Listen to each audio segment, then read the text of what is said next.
It's a whole lot of us, that's my family. Wanna go higher, turn up the tempo, increase the BPM, okay. Increase the BPM. Increase the BPM. Increase the BPM. Increase the BPM. What's up, guys? Welcome to our weekly podcast, In the Huddle, where we ask current or former athletes into this space, into this huddle, to talk about what God is doing, what he's done, and what he will continue to do. Incredibly thankful to have one of my friends on here, Sean Green. Sean, welcome to our podcast. Thanks for having me. Yeah. Excited.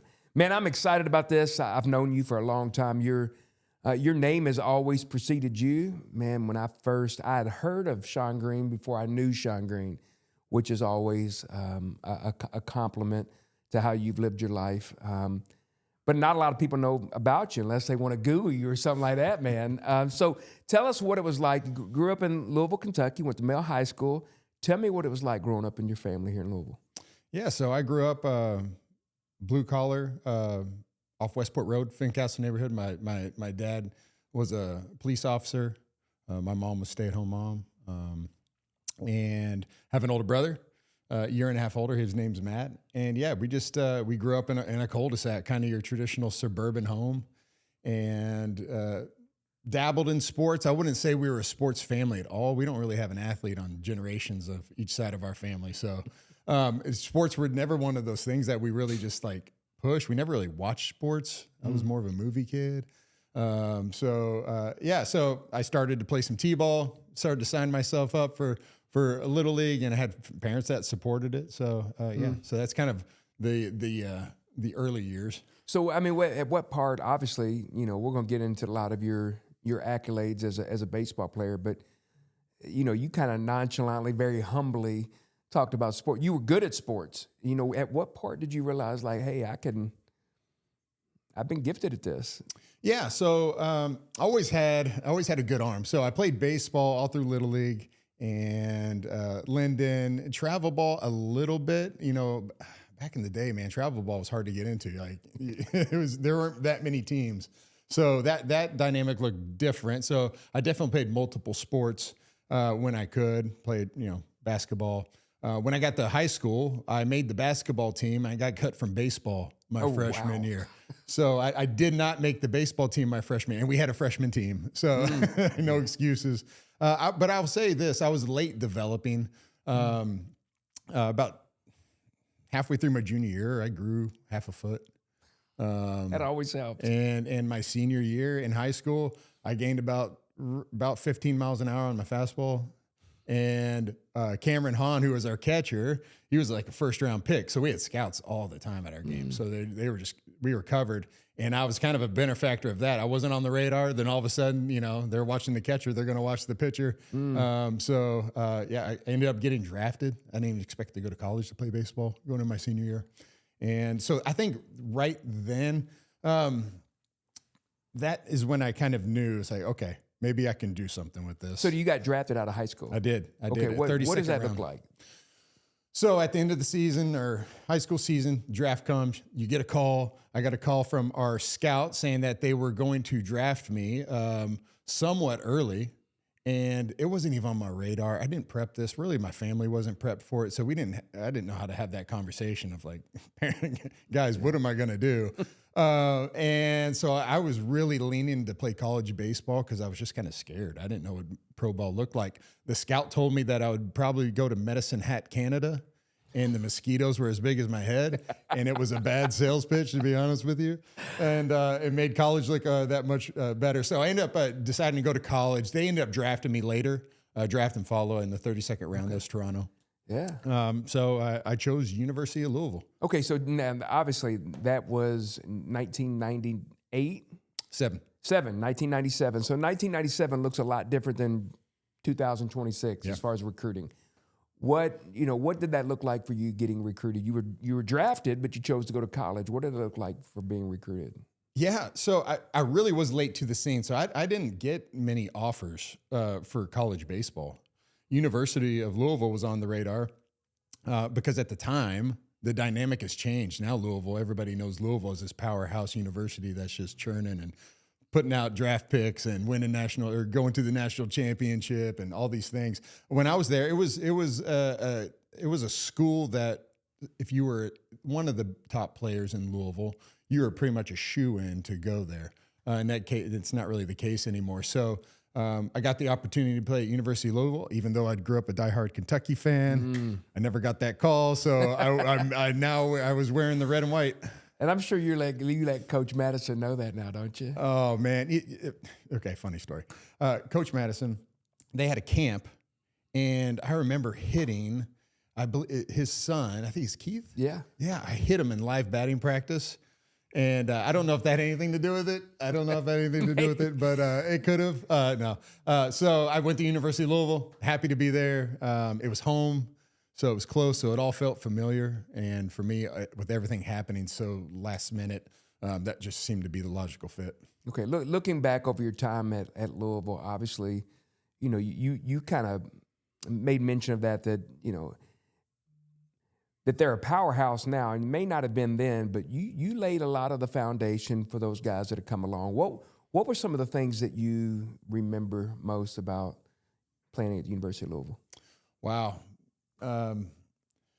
So much. It was so much growth for me. I was a fairly immature young man my years in college. So I did a lot of running I probably shouldn't have had to do. But I remember the culture started to change then when we actually we had some pretty high expectations. We didn't always meet them, but we came in with high expectations. We started recruiting right about that time from a lot of the different states. We started to get a lot of Florida recruits, some Texas recruits. So you could see that dynamic shifting to where it was much more of a broader pool that University of Louisville was bringing to the table, because we were starting to get much more competitive than we had been in the past, and just being in a good baseball conference. I started to see the writing on the wall about my entire time when I was there. So it was a neat transition because, like you said, I feel like it was the foundation. I was the first. I could be wrong at this. I think I was the first University of Louisville player to make the major leagues. There might have been one. I don't know if it was pro ball back in years before in the 50s. But well, you are the first, man, and I was going to make mention to it next, man. You're playing into my hands, so that being the first at anything as far as pitcher is it's something that you want to hang your hat on, not just for you, but the program itself. So you get drafted. You said by the Toronto Blue Jays again, okay. What's that like when now you're ready to play ball? Now you don't have another option. Now you're property of the Toronto Blue Jays. What does that look like from the beginning? Well, so it was Colorado Rockies who drafted me out of college. Okay, High school was Toronto Blue Jays. But I got drafted by the Rockies, and right when I got drafted, I knew I was going to fit. And honestly, I didn't have a great year my junior year, so I felt so fortunate that I think I had a rough year. I went 0-10 with a 5.5 ERA. It was not impressive. I had a rough year, and I still got drafted. And so I was sitting there thinking, all right, I'm going to make the best of it. And I decided to go and play minor league baseball. It's a completely different world. You lose a lot of the structure that you have in college. So you got to be kind of a self-motivator. Everybody thinks getting drafted, you automatically, whatever round you're in, it's just, it's the best of hotels. It's the best of food. It's the best of things, which you laugh now because obviously it's the complete opposite, isn't it? Yeah, it is. It is. Yeah, especially in those lower levels. You really have to love the game. You have to love the grind of it. It's a different sport. I would say college baseball's great. The energy in college baseball where everybody's there and everybody's at the top of the dugout and yelling. When you go to pro ball, it's not that feel. It's different because you play 160 games in a year and you got to manage it. You got to manage the ups and downs. So your mental discipline becomes almost 50% of the sport at that point. The physical attributes, you look around, everybody's just as talented as you are. First pick isn't that much different than a 40th round pick in some cases. So the ability to manage yourself, be disciplined, stay out of trouble, and just handle the ups and downs that are going to come with 160 games of baseball. that's really the difference maker. And that's where I found out, I didn't know this going in. That's where I excelled, was just being able to stay very even after having rough days and all the things. You talked about earlier about, baseball and sports not being the identity of your family, not being really who it is. You talked about being cut in high school and focusing on basketball. But then you start to be successful. You start to get accolades. You start to become paid for it, and it's really easy for an athlete to find their identity in what they do. That could be an athlete, that could be a FCA guy, that could be whatever, that we can find our identity in. How did you war against that? And, where did giving your life to Christ come into play? Yeah, I will say, I think those two for me were very much connected. So I grew up in a home where we didn't have a lot of structure when it came to religion. And I found Christ and was baptized through minor league baseball chapel. When I was 23 years old. I had some great friends that I hung out with. They were Christians. At the time, I was just like, no, I'm good. And they invited me to chapel every weekend. They stuck with me for 3 years. They kept asking me, kept getting invited. Their perseverance is still just mind blowing to me, how much they loved on me. And gave my life to Christ in Visalia, California, in about a 98-degree dugout. Awesome. And so that's where the road began. And, I think, and it wasn't necessarily an uphill or easy sailing when it came to baseball after I gave my life to Christ. We know that's not how it works. But I will tell you, the pressure that I felt relieved when I was taking just my ego out of it, because I knew that there was a God that loved me, and there was a bigger thing going on than Sean Green. That pressure off your shoulders, knowing it wasn't just about you. I felt that. I felt that almost immediately, and it was a game changer. It allowed me, I was a fairly insecure young man trying to do the best that I could at the time, but I didn't have a compass on what was true, I guess, in my life up to that point. And when I found Jesus, when he found me, I just felt a sense of relief. Like, man, it doesn't matter if this goes well or goes bad. And that kind of freedom it changed everything when it came to my life, my marriage, and performance on the field. Yeah, were you married at the time when you made the decision to follow Christ? I did. I was married. That was our second year of marriage. Second year. Tell us. Yeah, go back, because you outkicked your coverage with your bride. I did. Talk to us about how you met Christina, and tell me how y'all met and how your life started together. Yeah, so we met. First, we met in high school. I was a senior and she was a junior. We started to date when I got out of college through a friend. That we got introduced. She was a senior in high school. And, I'd never talked about baseball. And I remember I told her that I got drafted, and she thought I meant I was going into the military. And that was funny because I told her, I was like, well, they don't do that. But so I got drafted to play baseball. Come to find out, her cousin, the Osting family, she's an Osting, Jimmy Osting and Paul Osting. It's kind of a family. They had a family dynasty going on in the Louisville area with Trinity, over at Trinity. So she was familiar with baseball. So and their family was familiar with baseball. So that was good. But yeah, I didn't talk about it much. So we continued dating all through college.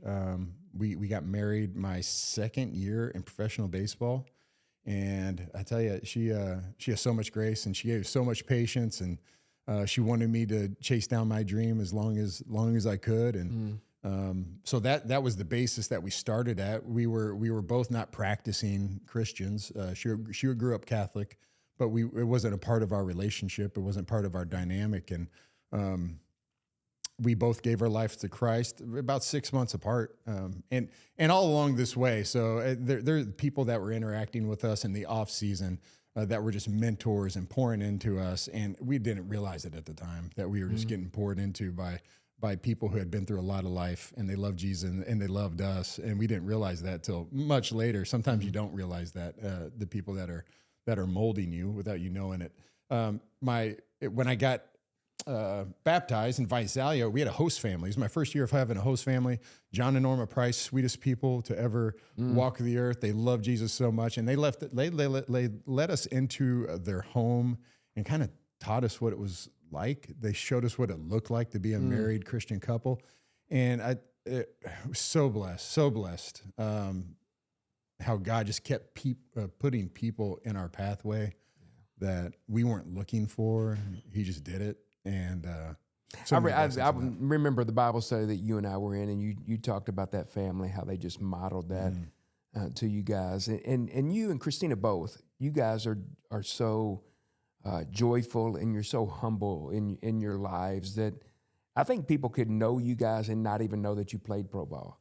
And knowing that you guys, that was your all's life, that was your all's lifestyle, is being a professional couple, and you didn't gloat about that. If it came up, you obviously told people, but it's not something that you just, hey, I play pro baseball. It's so it wasn't your identity. So walk us through. Now you're living with the host family. You're seeing what it's like to be discipled in Christ, so to speak. You're watching this godly couple, and then God starts to elevate you from a professional standpoint. So what does that look like when you get the call from living in somebody's basement to now you're going to the show, man? You're going to the big leagues. I'll paint a picture of what it was looking like right at the time. I was Tacoma, AAA with Seattle Mariners at the time, and our power in the apartment just got turned off because we didn't have any money. Because I think I was making, still in AAA 5 years in, I think I was making about $1,100 a month, and that's enough. In we had a newborn baby, our daughter's there. Fortunately, had an aunt. Did have some family in Seattle that we were able to help us and take us in for a little bit during that. So when I got the call, we didn't have power in our apartment. I got a call from our coach. My suit, which was balled up in the corner, not even ready to go, because this was not on my radar. It really wasn't on my radar. I wasn't on the roster, the 40-man roster, to get called up. So a couple things had to happen for that to happen, for me to get called up. But I remember we were at dinner with friends at their house. They had us over, and as soon as my phone rang, he was like, "Oh, he's getting the call." And I was just like, so I stepped out, and my pitching coach, Rafael Chavez, told me that I was getting called up to the major leagues, and that I needed to be on a flight in about 2.5 hours, and I was flying to Baltimore. So I got on the plane, had to borrow a belt that was way too small. I was not prepped, man.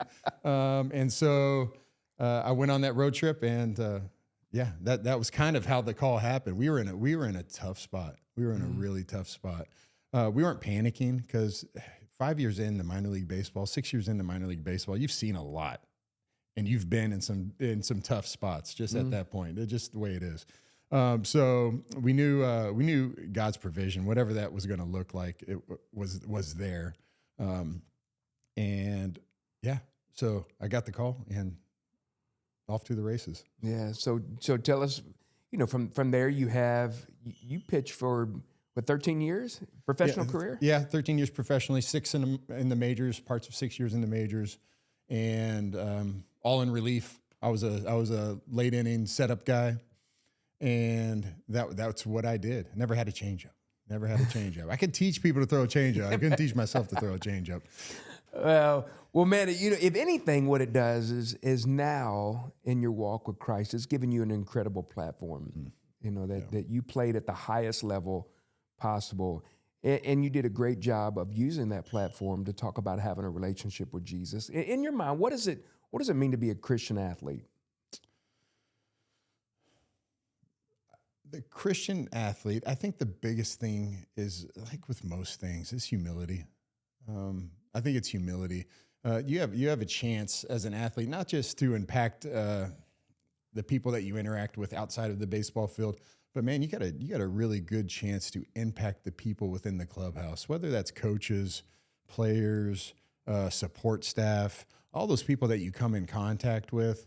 You can either just be an incredible witness, or you can destroy it too really quickly. So I think the biggest thing is just humility, knowing that, yes, God has given you a gift to play the sport, that whatever sport that is, No doubt that is part of it, but it's not who you are. It's not who He made you to be. He made us to be disciples and to go and tell people about Jesus. And so if we can keep that the forefront, and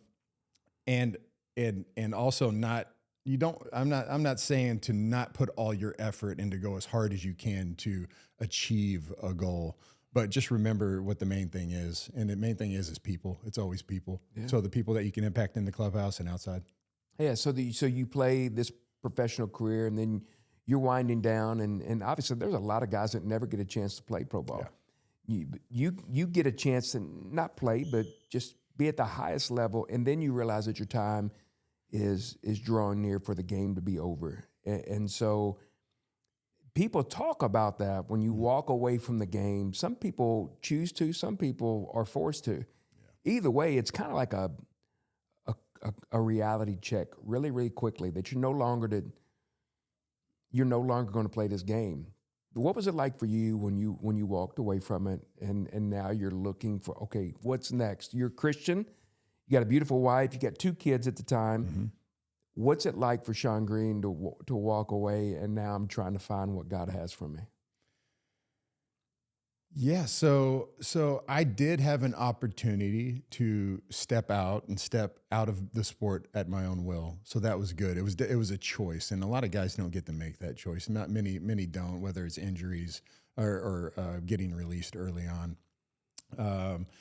So I was fortunate to be in a position to kind of look at my life and try to figure out where the priorities landed. Not that my family wasn't always a priority, but my profession at that point was pretty high up there. I wanted to play as long as I could, and my wife wanted me to play as long as we could.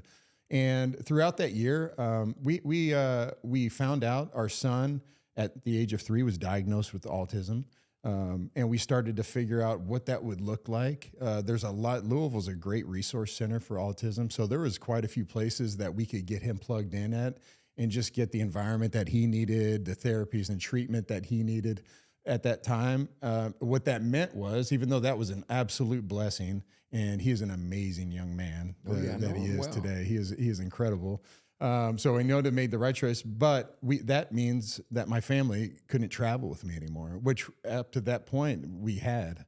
And for me, after a season of being away from like my crew, my family, that's your home, and man, it wasn't worth it. It wasn't, I found myself thinking about those things more than the game, which was freeing in some ways, but man, it was hard. There's no easy way to step out. I think my last game, I threw a complete game, and I felt great. So that part of it was hard, being around a group of 25 other guys on the same mission that you are. That's hard because I know you're not going to find that in another place. So there was a lot of difficult, man, but there was a lot of good. The transition was very difficult afterwards. That was a tough time. It was challenging. Yeah. You know, the Bible says in John 15, it talks about there's no greater love than when a man will lay down all for his friends. You know, and I've heard that story before about you walking away to spend time and be around your family and your son, and saying no to this is actually saying yes to something else. And so, man, you saying yes to that, it's something that you've never second guessed, man. And you've been very open to that in the places that I've been around. The transitional part, like now you're home, you're loving your crew, you know you made the right decision, but still trying to find your place. Yeah.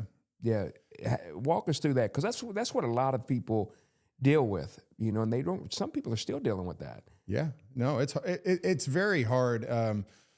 It's a hard transition. So for me personally, we talked about identity. I'd never thought that my identity was in baseball, and I think some of that's true. But I think what was definitely tied up in baseball was everything I knew of as far as what I did every day, what I woke up to do, what I was training to get ready to go do.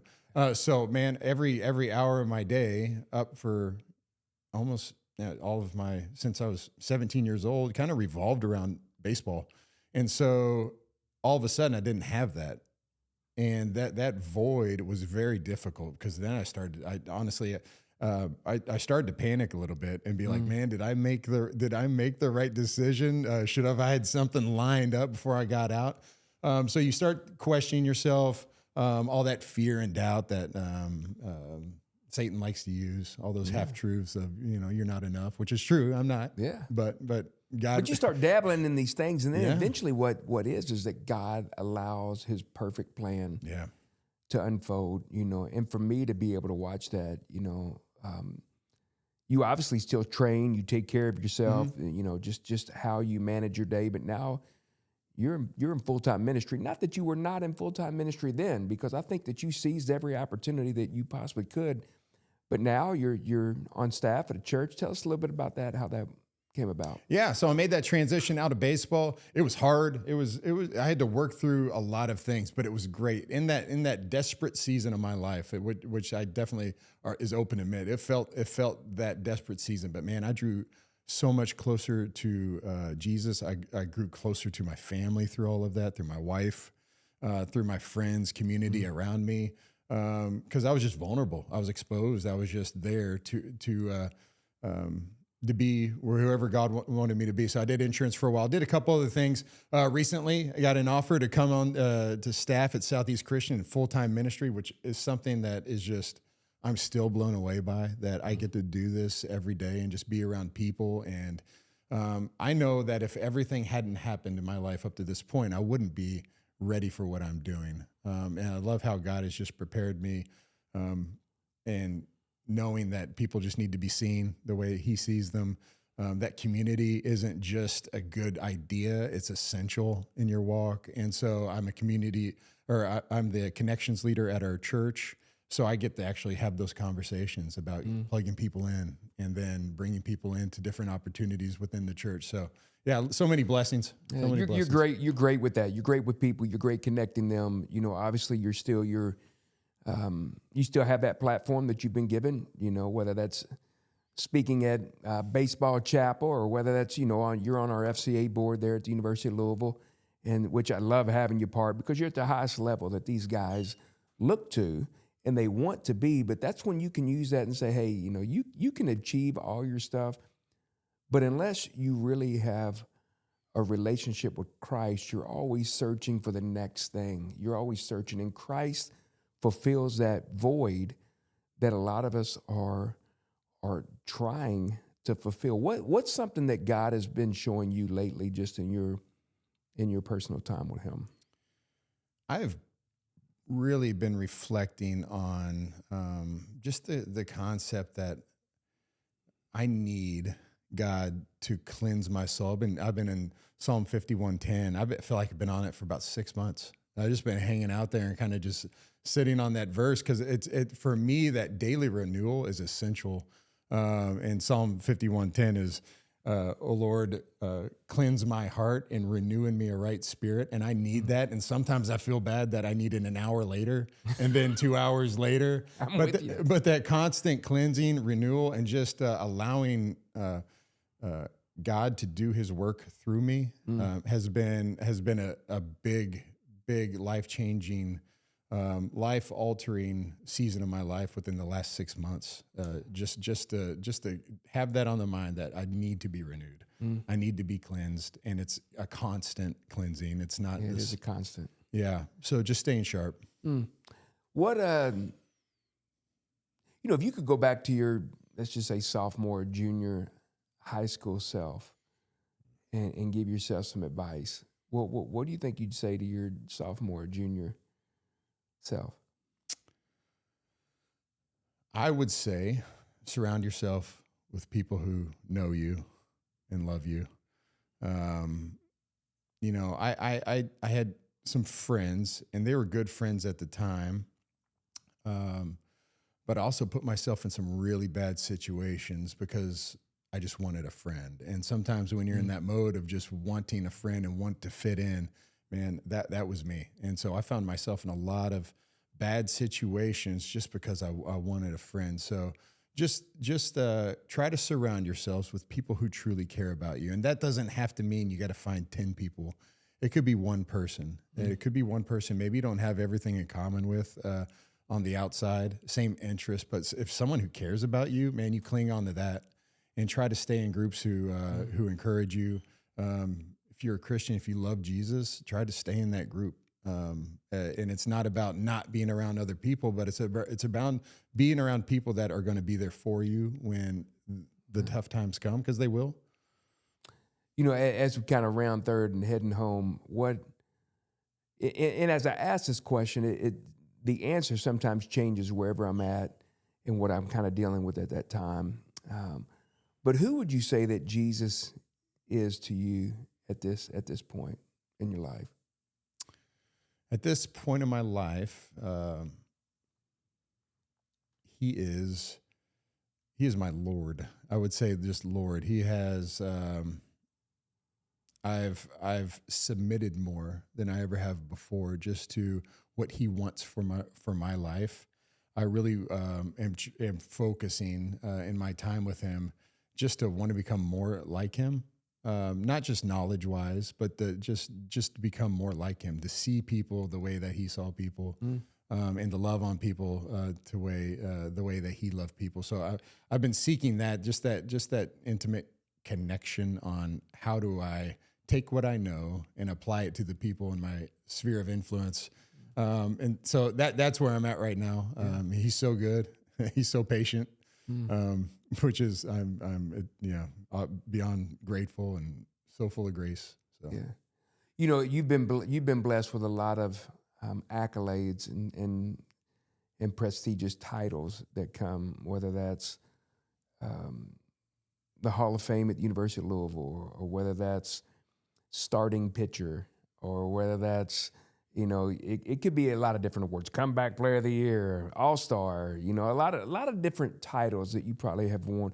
What's some of the titles that you've been given that may not even get any notoriety? They don't get in the newspaper, they're not going to make it to Twitter, but what's some of those titles that you have been placed upon, or that have been placed upon you, that you say, I get great joy out of being known as this?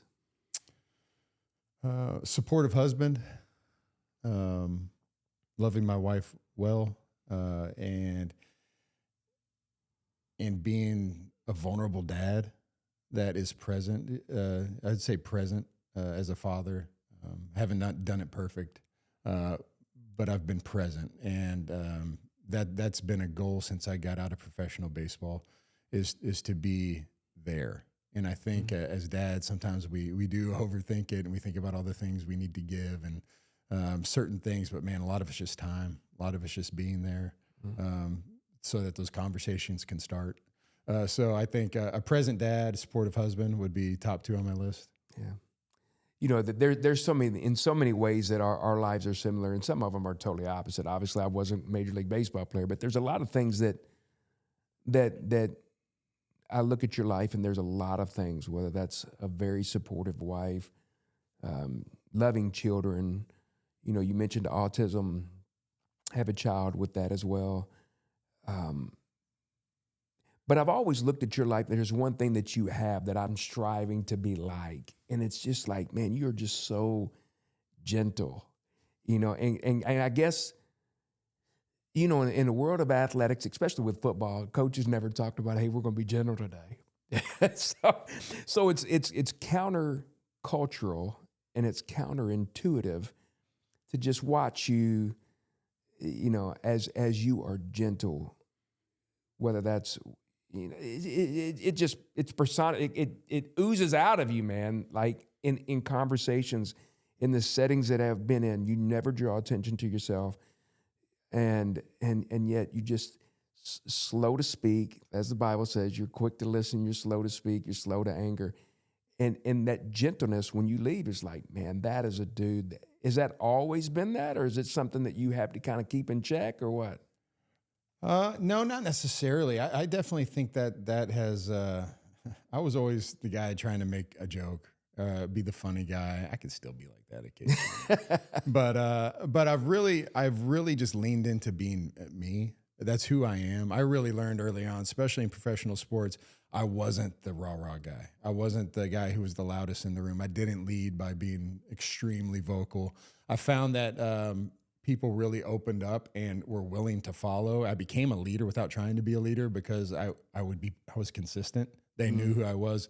After a bad outing, they could approach me and talk to me. After a good outing, we could have the same conversation. So I think some of that just that somewhat of a calm demeanor I have had, and that's to me that's excelled. That's been one of my biggest strengths in sports and outside of sports is just trying to be consistent.